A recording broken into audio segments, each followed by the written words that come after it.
नमस्कार विद्यार्थी मित्रांनो, एक्झाम विश्व डिजिटल एज्युकेशन मध्ये आपलं सगळ्यांचं मनपूर्वक स्वागत आहे। तर मित्रांनो, आज इंग्रजीची जी सिरीज सुरू केलेली आहे त्या सिरीज मध्ये सर्वात पहिला लेक्चर आपण बघणार आहोत, तो म्हणजे पार्ट ऑफ स्पीच वर, म्हणजेच त्यामधला नाउन या घटकावर। ठीक आहे, नाउन म्हणजेच काय? नाम। ठीक आहे, नाम आपले सगळ्याचे नाव वगैरे जे सगळे त्यातले प्रकार सुद्धा बघणार। आणि ही जी सिरीज आहे आपण प्रश्नोत्तर स्वरूपामध्ये बघणार आहोत। कोणत्या स्वरूपामध्ये बघणार? प्रश्नोत्तर। तर चला मित्रांनो, प्रश्न बघूया आणि तुमच्या डोक्यातले जे प्रश्न आहेत त्यांचं निराकरण करूया। मित्रांनो, या सिरीज मध्ये आपण प्रत्येक प्रश्नांचं एक्सप्लेनेशन सुद्धा देतो, जेणेकरून तुम्हाला कोणताही घटक समजण्यामध्ये किंवा त्याचा उपघटक समजण्यामध्ये फायदा होईल। एका प्रश्नामध्ये दोन दोन तीन तीन प्रश्न काय असतात? दडलेले असतात आणि त्या सर्व प्रश्नांचे उत्तर आपण इथं देणार आहोत। तर मित्रांनो, पहिला बघा, पहिला प्रश्न आहे, choose the correct sentence without an error in the use of noun. प्रश्न समजला की खालील जे शब्द वाक्य दिलेलं आहे, सेंटेन्स दिलेलं आहे, त्यामध्ये योग्य नाउन असलेलं विदाउट एरर, ठीक आहे, एरर फ्री नाउन म्हणून उपयोग झालेलं वाक्य कोणतं? आता प्रश्न पडला, गुरुजी इथं तर सगळे ऍडवाइस ऍडवाइसेस, इथं पण ऍडवाइस, इथं पण फक्त फरक काय? C E, E S, S E, E S. आता गुरुजी कोणतं वाक्य? तर मित्रांनो, घाबरू नका, या गुरुजी तुम्हाला उत्तर देईल। योग्य उत्तर आहे, he gave us much good advice. गुरुजी उत्तर तर दिलं पण ते समजलंच नाही। आता समजलं नाही तर आता समजवतो बघा। काय आहे की ऍडवाइस म्हणजेच एसई, ठीक आहे, बघा एसई कुठं कुठं आहे? इथे आहे, इथे आहे। आता एसई एसई आहे, हे काय? वर्ब आहे। आणि आपल्याला विचारलं का त्यांनी? नाउन, म्हणजे हे दोन्ही ऑप्शन गायब, यांचं काही ताळमेळ नाही। उरला आता कोणता? हा। गुरुजी हा पण तो होऊ शकतो, पण गुरुजी हा असं होऊ शकत नाही, कारण की सल्ला या अर्थाने ऍडवाइसचे, ती कोणता? सीई वाला, ठीक आहे। ऍडवाइस म्हणजेच कोणता? नाउन, ठीक आहे। नाउनचे काय होत नाही? अनेक वचन होत नाही, आणि अनेक वचन होत नाही म्हणून आपलं योग्य पर्याय उत्तर कोणता आहे? फक्त न फक्त ऑप्शन क्रमांक 1। तर मित्रांनो, अशा पद्धतीने इंग्रजीचा अभ्यास कराल ना, तर तुम्हाला कोणतंही वाक्य किंवा कोणत्याही परीक्षेतली कोणती परीक्षा ती हार्ड जाणार नाही। आता गुरुजी थोडंसं आपण हे पण समजून घेऊया की या दोघांमधला फरक काय। तर वाक्यानुसार समजून घेऊया, सिंपल, थोडंसं जास्त फरक नाही या दोघांमध्ये, ठीक आहे। ऍडवाइस आणि ऍडवाइज। आता ऍडवाइज मीन्स काय? रेकमेंडेशन, हा वाला जो ऍडवाइस आहे ऍज अ वर्ब म्हणून, आणि हा ऍडवाइस जो आहे ऍज अ नाउन म्हणून, शुड बी म्हणजे करायला पाहिजे, ठीक आहे। आणि हा ऍडवाइस रेकमेंडेशन म्हणजे असं करायला पाहिजे, ठीक आहे। आता दोन्ही बघा, दोन्हीचं आपण इथे एक्झाम्पल घेतलंय। Ramesh gave his son advice about what to say his mother. इथे काय केलेलं आहे? शुड डू, म्हणजे असं, ठीक आहे, असं यांनी बोलायला पाहिजे किंवा असा सल्ला त्यांनी दिलाय। आणि इथं इथं मात्र डायरेक्टली रेकमेंडेशन ऑफ दिलेलं आहे, इथं डायरेक्ट सल्ला दिलाय। कुठं? दुसऱ्या वाक्यामध्ये, म्हणजे कृती दिली, ऍक्ट दिलेला आहे। She advise the government on economic affair. तिने कोणाला ऍडवाइस दिला, कोणाला सल्ला दिला? द गव्हर्नमेंट ऑफ इकॉनॉमिक अफेअर्सला दिला। आणि इथे रमेश काय म्हणतो? आपल्या मम्मी म्हणजे मदर विषयी असं असं आपण नाही म्हणत किंवा आपले बेटा असं नको करायला पाहिजे, असं मी तुला सल्ला देतो किंवा उपदेश देतात, असे बरेच, ठीक आहे। हा दोघांमधला काय होता? महत्वाचा फरक होता। पुढे जाऊया आपण पुढच्या प्रश्नांकडे। डिटेलमध्ये पण आपण आपल्या इंग्लिश ग्रामरचे जे लेक्चर्स आहे, सिरीज आहे, त्या कोर्समध्ये बघूया। इथे आपल्याला जास्तीत जास्त प्रश्न काय करायचे? कव्हर करायचे। तरी तुमच्या डोक्यातलं लाईट लागलेलंच असेल। पुढचं बघूया आपण, which of the following affixes can convert certain adjective into noun. मित्रांनो, आपण इथं फक्त तुम्हाला जोक्स म्हणून तुमचं माइंड फ्रेश व्हावं म्हणून, कारण की इंग्रजी बऱ्यांचे इकडून जाते, ठीक आहे, आणि म्हणून हसत खेळत आपण इंग्रजी शिकवण्याचा प्रयत्न करतोय। मित्रांनो, फार फार इंग्रजी बोलूनही काही अर्थ नाही जर डोक्यामध्ये गेलीच नाही, कारण कसं कोणीतरी म्हटलंय की जोपर्यंत तुमच्या डोक्यात जाणार नाही, शिरणार नाही, तोपर्यंत इंग्रजी बोलणं वेगळी गोष्ट आहे, ठीक आहे, आणि इंग्रजीचा परीक्षेनुसार अभ्यास करणं हा फार म्हणजे वेगळी गोष्ट आहे. स्पीकिंग इज डिफरंट वे, ठीक आहे, आणि आन्सर देणं हे डिफरंट वे. तर म्हणून आपण फक्त इथे आपल्याला परीक्षा पास व्हायची आहे. इंग्रजी बोलायची असेल तर सेंटर सर आहेत, ठीक आहे, त्यांच्याकडे इंग्लिश ग्रामरचे क्लासेस लावू शकता. ओके, ते चांगल्या पद्धतीने स्पोकन इंग्लिश तुम्हाला शिकवतील, ते आपल्या प्लॅटफॉर्मवर पण शिकवतील. ठीक आहे, बघा यामधलं affixes can convert certain adjective into the noun. आता यामध्ये अफिक्स म्हणजे काय, ठीक आहे, अफिक्स म्हणजे काय हे पण आता डोक्यामध्ये शिरणं गरजेचं आहे. तर ते बघूया. पहिल्यांदा आपलं याचं बरोबर उत्तर कोणतं आहे ते बघून घेऊया. तर आपलं योग्य उत्तर याचं येईल NESS. जर समजा जसं फॉर एक्झाम्पल हॅपीचा हॅपीनेस आणि वीकचं वीकनेस वगैरे असं नाही का, तर त्यापासून आपण त्या काय बनतो, नाउन बनत असतात. तर बघा यामध्ये अफिक्स म्हणजे काय ते बघूया. भाषेतील अर्थाचे किमान एकक जे नवीन शब्द तयार करण्यासाठी शब्दाला जोडलेले असतात त्यांना काय म्हणतात, अफिक्स म्हणतात. Affix can be basically categorise into 2 main types. Which one? आता कोणते गुरुजी ते पण सांगतो. Prefixes and suffixes. तर बघा प्रेफिक्स म्हणजे पुढे, सिंपल. प्रेफिक्स म्हणजे शब्दाच्या पुढे लागणे आणि सफिक्स म्हणजे शब्दाच्या मागे लागणे, that means of the suffix. आता इथे प्रेफिक्स कोणता लागलाय की सफिक्स लागलाय हॅपीनेस मध्ये? इथे लागलाय सफिक्स कोणता, NESS. मूळ शब्द कोणता आहे, हॅपी, आणि हॅपीचा वायचा काय झाला, आय झाला, आणि त्यापासून कोणता नाउन बनला, हॅपीनेस. ठीक आहे, happiness is really important for your health, you should smile मोर. मित्रांनो हसत राहा, खेळत राहा, कारण की हे एक सगळं काय रंगमंच आहे आणि या रंगमंचामध्ये प्रत्येकाला आपलं आपलं काय प्ले म्हणजे निभवायचं आहे. म्हणून पुढे पण बघूया आपण, वेगवेगळे छान छान वाक्य पण येतील ज्या माध्यमातून तुमची इंग्रजी सुद्धा बळकट होईल. I have real problem with nervousness every time I take my driving test. इथे नर्वसनेस झालं, हॅपीचा हॅपीनेस झाला. तर अशा पद्धतीचं काय होतं हे सफिक्स, अफिक्स आणि प्रेफिक्स. ओके, आता मला वाटते की तुमच्या डोक्यातील लाईट चांगल्या पद्धतीने लागला असेल. आता कोणताही जर विचारलं सफिक्स आणि अफिक्स तर तुम्हाला कळेल प्रेफिक्स. ओके, पुढचा प्रश्न बघूया. पुढचा प्रश्न म्हणतो choose the alternative the noun from of the verb. कोणता वर्ब, सिट. आता सीट्स, आता गुरुजी इथे सीट पण आहे, सॅट पण आहे, सीट पण आहे आणि सिटिंग पण आहे. आता सिटिंग, सॅट, सीट हे नाही आहे. विचारलं काय त्यांनी, नाउन फॉर्म. काय विचारलं, नाउन. मग सीटचं नाउन फॉर्म काय होतो, SIT सीटचं सीट. उत्तर आपलं योग्य आहे, बरोबर आहे. कळलं. हे बाकीचे सगळे काय त्याचे first form, second form, third form, fourth form वगैरे आहेत, आणि इथे सीट मात्र हा काय ॲज अ नाउन आहे. ओके, जाऊया आपण पुढच्या प्रश्नाकडे. पुढचा प्रश्न आहे all the roads were crowded on 15th August. All the roads were crowded on 15th August. Find the correct noun from of the underline word. आता अंडरलाइन वर्ड कोणतं आहे, क्राउडेड. याचं काय करायचं आहे आपल्याला, काय शोधायचं आहे, नाउन फॉर्म. सोपं आहे, एकदम सोपं. Collective noun. पण सोपं केव्हा, जर माहीत असेल या सगळ्यांची डेफिनेशन तेव्हा, अन्यथा सगळं कठीण.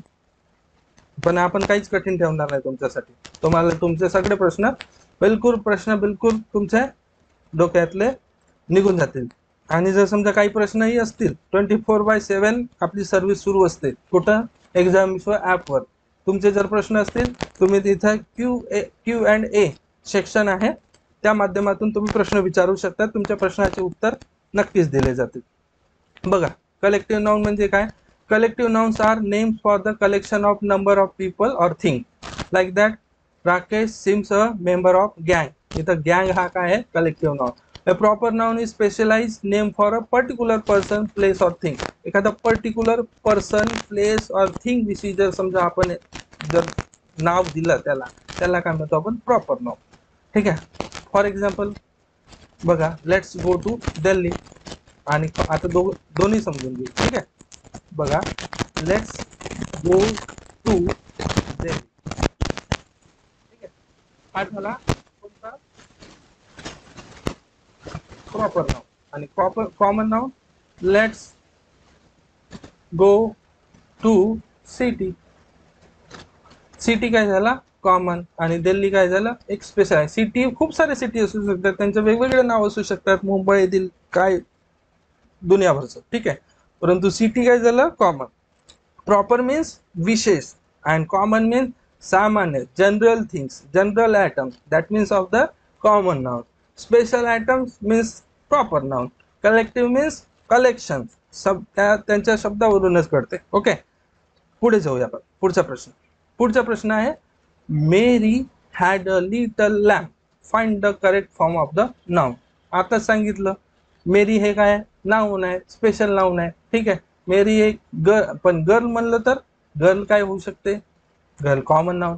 परंतु इथे काय विचारलं मेरी, तर मेरी काय होईल, मेरी इज द प्रॉपर नाउन. आपलं उत्तर प्रॉपर नाउन, ठीक आहे. आता एक इथं नवीन कोणता नाउन आलाय, ॲब्स्ट्रॅक्ट नाउन. कलेक्टिव्ह नाउन सांगितलं, कॉमन पण सांगितलं, प्रॉपर पण. आता ॲब्स्ट्रॅक्ट समजून घेऊ. Abstract means abstract noun is used to refer concept, ideas, experience, feelings, entities that cannot be seen, tasted, smell or touch. आपण त्यांना बघू शकत नाही, स्मेल करू शकत नाही किंवा हर्ट ऐकू शकत नाही, ठीक आहे. अशा ज्या गोष्टी असतात त्यांना काय म्हणतात ॲब्स्ट्रॅक्ट नाउन. त्यांना काय म्हणतो आपण abstract noun. For example, the ego is the biggest enemy of the success. The ego is the biggest enemy of the success. You know, ego प्रत्येक माणसामध्ये असतो. एखाद्याचा इगो कधी कधी कशामुळे हर्ट होतो की त्यानं माझं ऐकलं नाही म्हणून. अरे मित्रांनो, या जगामध्ये कोणा काही इगो ठेवून काही फायदा नाही. म्हणून जिकडून तिकडून जिथून मिळत असेल तिथून शिकून घ्यायचं. बरेच एक्सपिरियन्स आहेत त्याबद्दल, नंतर कधी एखादं आपण काय करू डिस्कशन करू. परंतु इथं आपल्याला फक्त काय शिकायचं ॲब्स्ट्रॅक्ट नाउन. तर मित्रांनो, इगो ठेवायचं नाही, लहान पेढा बनून पेढा खायचा, ठीक आहे. तर पुढे जाऊया आपण पुढच्या प्रश्नाकडे. पुढचा प्रश्न आहे the noun form of the verb die. कोणता वर्ब आहे डाय. डायचा आपल्याला काय करायचं आहे, काय शोधायचं आहे नाउन फॉर्म. काय शोधायचं आहे नाउन फॉर्म. नाउन फॉर्म काय येणार ऑब्विसली द डाईड. हा पण काय आहे ईडी लागला डाईंग, ठीक आहे. हे पण नाही, हा तर काय भलतच, ठीक आहे. हा तर नाही, हा पण नाही, हा पण नाही. म्हणजेच काय आपलं योग्य उत्तर काय असेल डेथ. डेथ हा काय झाला त्याचा योग्य उत्तर. बाकीचे हे सगळे मी तुम्हाला सांगितलं. डाईच हा बेस फॉर्म आहे, डाईड हा काय पास्ट फॉर्म आहे, पास्ट आणि पास्ट पार्टिसिपल डाईड आहे परत, ठीक आहे. ING लावलं त्याच्यानंतर ING फॉर्म त्याचं बनेल. IES वगैरे जर लावले समजा आपण इथे, तर सिंपल प्रेझेंट टेन्स मध्ये कुठे लागेल ही सी, ठीक आहे. ही सी इट. आणि एखादा जर समजा नाउन असेल राम वगैरे गणेश वगैरे यांच्या नावासमोर येणारा जो वर्ब असतो त्याला काय लावतो आपण एस किंवा ES किंवा IES प्रत्यय लावत असतो, ठीक आहे. प्रत्यय म्हणजेच काय, काय सफिक्स. सफिक्स म्हणजेच काय मागे. प्रेफिक्स म्हणजे काय पुढे. आता शिकवलं होतं मागे, ठीक आहे. ओके, पुढे जाऊया आता. पुढचा प्रश्न आहे what is the correct noun form of the given word. Vivisection, ठीक आहे. विविसेक्शनचं काय आपल्याला करेक्ट नाउन फॉर्म. आता बघा इथं काय विविसेक्शनिस्ट आहे, म्हणजेच आपलं योग्य उत्तर विविसेक्शनिस्ट आहे. आता हे विविसेक्शनिस्ट म्हणजे काय, विविसेक्शन म्हणजे काय ते पण थोडं बघून घेऊया. Vivisection is a doing scientific experiment in live animal. जिवंत ॲनिमल असतात ना त्यांच्यावर एक्सपेरिमेंट केले जातात, त्यांना विविसेक्शन. आणि तो जो करणार असतो त्याला विविसेक्शनिस्ट असं म्हणतात. दिलेला शब्द काय आहे भाववाचक नाम आहे, आणि त्यापासून काय बनला व्यक्तिवाचक. विविसेक्शनिस्ट असं बनला.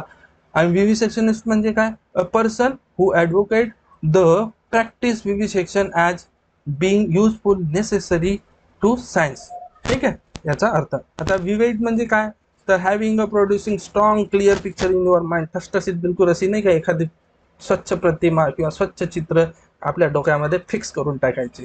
कधी झोपेत विचारलं तरी पण आपल्याला ते दिसलं पाहिजे, त्याला विवेक म्हणतात, ठीक आहे. त्याच्यानंतर विक्स धूर्त कोल्हा म्हणतो ना, धूर्त माणूस, ठीक आहे.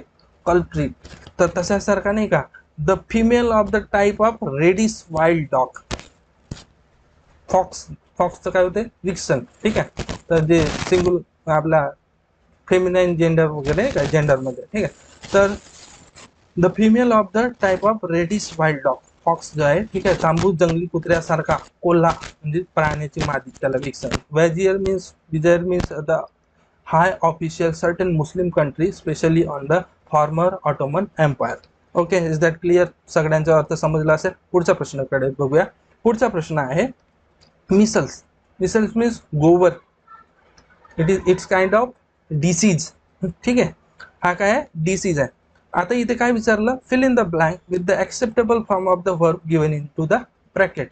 आता या ब्रॅकेटच्या मध्ये acceptable form of the given verb, खाली दिलेले हे काय आहेत, सगळे वर्ब आहेत. त्यापैकी आपल्याला इथं, तर मित्रांनो याची हिस्ट्री तुम्हाला माहीत असणं आवश्यक आहे. आता ती कशी, तर बघा, तुम्हाला माहीत असेल measles is the disease and here we hear what it's show a general fact. It's show general fact, and when general facts, जेव्हा पण जनरल फॅक्ट असते तेव्हा काय करतो, when we use only simple present tense. which tense? Simple present tense. So here simple present tense, which one is गुरुजी म्हणाल तुम्ही R पण वापरू शकतो, परंतु हा काय मिसल्स इथं सिंग्युलर फॉर्म आहे, not a plural form.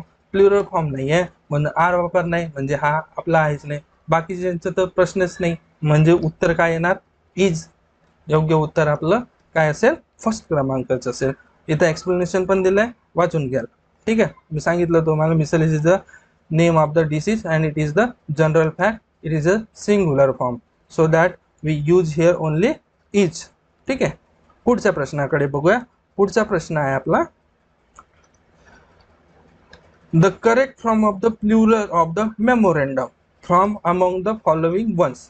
Memorandum च आपल्याला correct plural form, singular and plural, ठीक आहे. The correct form of the plural of memorandum, मेमोरेंडमचा आपल्याला प्लुरल फॉर्म, ऑब्विसली इथे काय आहे, मेमोरेंडा.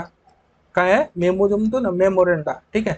तर म्हणजेच याचा योग, मेमोरेंडम म्हणजे काय, मेमोरेंडम म्हणजे निवेदन, मेमोरेंडम म्हणजे बाकीचं तुम्ही वाचून घ्या, ठीक आहे. पुढचं बघा, fill in the blank with the most appropriate word from the given. आता याच्यामध्ये मोस्ट ॲप्रोप्रिएट वर्ड इथं काय करायचं आहे, यूज करायचं आहे. The fill in the blank of the free reach up to the roof, रूफवर, ठीक आहे. रूफवर काय, रीच म्हणजे पोचणे, काय काय काय पोचला, आता बघूया. फ्लायर, तर फ्लायर म्हणजे काय होतो, फ्लायर म्हणजे एखादा विमान उडवणारा. फिअर भीती, येऊ शकत नाही इथं, ठीक आहे. अँड त्याच्यानंतर फ्लेअर जे तेजस्वी वगैरे जे असतं, ठीक आहे. फ्लारे, फ्लारे, ठीक आहे. तर याचं इथं योग्य उत्तर काय असेल, फ्लारे. फ्लारे म्हणजे काय, एक प्रकारची लाईट, ज्याला ठीक आहे, काय म्हणू शकतो आपण, एक जे लाईट असते, ठीक आहे, ज्याला आपण ब्राईट लाईट किंवा ब्राईट फ्लेम म्हणतो, तर ते काय वरती रूफवर पोहोचली असं त्याचं म्हणणं आहे. म्हणून योग्य उत्तर काय असेल, फ्लारे. आणि flair means a natural ability to do something well. या सगळ्यांचा अर्थ समजलं असेल. Flare means a flair is a small device that produce the bright flare. Fear means सांगितलंय, emotion explain the anticipation of the some specific pain or danger. Flyer a person who travel in a plane or a passenger. म्हणजे हे तर येऊ शकत नाही, हा पण नाही, हा पण नाही, हा पण नाही, म्हणजे योग्य उत्तर कोणता आपला, फ्लेअर. तर मित्रांनो अशा पद्धतीचे हे काय होते, प्रश्न होते आपले, कशावर, नाऊनवर. पुढचे जर प्रश्न तुम्हाला सोडवायचे असतील तर तुम्ही मित्रांनो काय करू शकता, आमचं एक्झाम विश्व ॲप्लिकेशन, कोणता, एक्झाम विश्व ॲप्लिकेशन तुम्ही डाउनलोड करू शकता. प्ले स्टोअरवर उपलब्ध आहे. तुम्ही प्ले स्टोअरवर जर समजा एक्झाम विश्व सर्च केलं तर पहिला आपलाच ॲप्लिकेशन येत असतो, ठीक आहे. तर एक्झाम विश्व ॲपवर तुम्हाला हे सगळे प्रश्न उपलब्ध आहेत. जर तुम्हाला यांचे नोट्स वाचायचे असतील तर ते नोट्ससुद्धा स्टडी मटेरियल या विभागामध्ये अगदी मोफतपणे उपलब्ध आहेत. तर मित्रांनो याची माहिती तुम्हाला जर आवडली असेल तर लाईक करा, अन्यथा करू नका. शेअर करा, मित्रांना सांगा, ज्ञान बांटो, अपने पास खुद के पास ही मत रखो, सबको दो, ठीक है। ज्ञान बांटने से बढ़ता है, ठीक है। ॲप को भी शेअर करो, व्हिडिओ को भी शेअर करो। तर मित्रांनो, पुढच्या व्हिडिओमध्ये पुढच्या नेक्स्ट टॉपिक सोबत आपण मिळूया पुढच्या नेक्स्ट व्हिडिओमध्ये। धन्यवाद।